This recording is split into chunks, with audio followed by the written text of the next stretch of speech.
dead, looking like a Holocaust victim, and I'm choosing to remember like that. And you can't even look at him. That's how he was.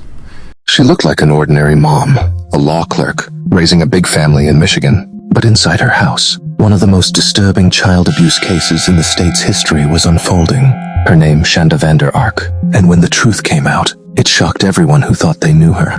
Shanda wasn't a drifter. She worked as a law clerk in Newaygo Circuit Court, surrounded by judges and lawyers. She had 5 children in total, 3 older, 2 younger, and most of them lived under her roof in a modest Michigan home. She wasn't married at the time of the crime, but she carried herself like a strict, authoritarian parent. Years earlier, CPS in Oklahoma had already flagged her for problems, but instead of reforming, she doubled down. That past would follow her into Michigan. Among her children was Timothy Ferguson, 15 years old, blonde hair, thin frame, quiet demeanor. He had disabilities, ADHD, speech and motor impairments, autism. He wasn't the kind of kid who could fight back. Teachers remembered him as shy, often withdrawn, the boy who sat in the corner of class. He loved video games and drawing, but at home, none of that mattered. Instead of being cared for, Timothy became the target of cruelty. Then there was Paul Ferguson, Shanda's older son, in his early 20s. Unlike Timothy, Paul was stronger, healthier, and trying to carve out his independence. He worked odd jobs and hung around with friends, but at home, he couldn't escape his mother's grip.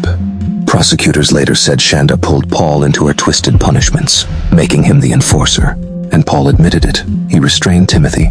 He followed her orders. Was it loyalty, fear, or just blind obedience? We'll never fully know.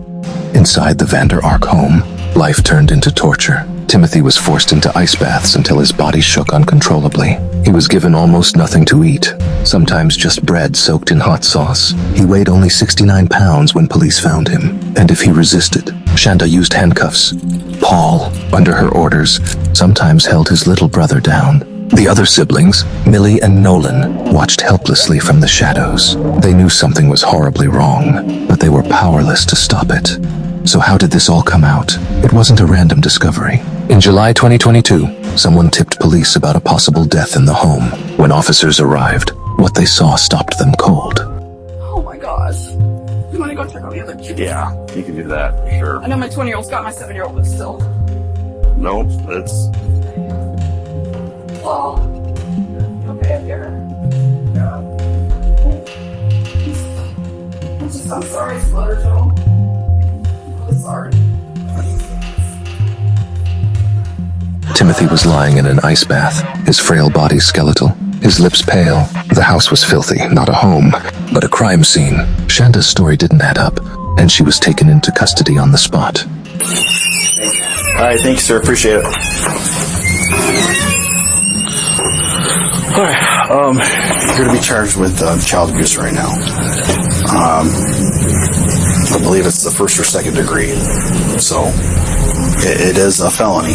So, you won't be able to get out of jail until you see the judge. Until all the warrant paperwork's down there, okay? Which will probably be tomorrow. In the interrogation room, Shanda tried to deflect. She claimed she couldn't remember details, that she blacked out. Her lawyers later argued she wasn't properly read her rights. But the evidence, Timothy's body, Paul's testimony, the physical abuse crushed any defense. Prosecutors said she had absolute power and control in that home, and she used it to destroy her own son. The trial was emotional. Paul testified, admitting his role. He confessed he carried out punishments on Timothy, but always under his mother's orders. In the gallery, siblings Nolan and Millie broke down, crying as photos of Timothy's emaciated body were shown. At one point, even Shanda herself collapsed and vomited when confronted with the evidence. But the jury didn't flinch. The abuse was undeniable.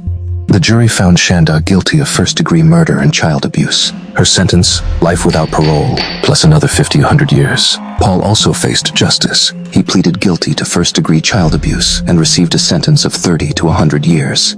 Even after her conviction, Shanda wasn't done. She tried to appeal. She even asked for custody rights back to her youngest child. After everything, the judge shut it down instantly. For Timothy's siblings, that was the final insult. They knew their brother's short life had been stolen, and Shanda still wanted control. In the end, this case wasn't about strangers, or intruders, or a random act of violence. It was about a mother, a law clerk, a woman trusted to raise children, who turned her own house into a chamber of horror. Timothy deserved better, and now, the world will remember his story not just as a tragedy, but as a warning sometimes evil hides behind the most ordinary face.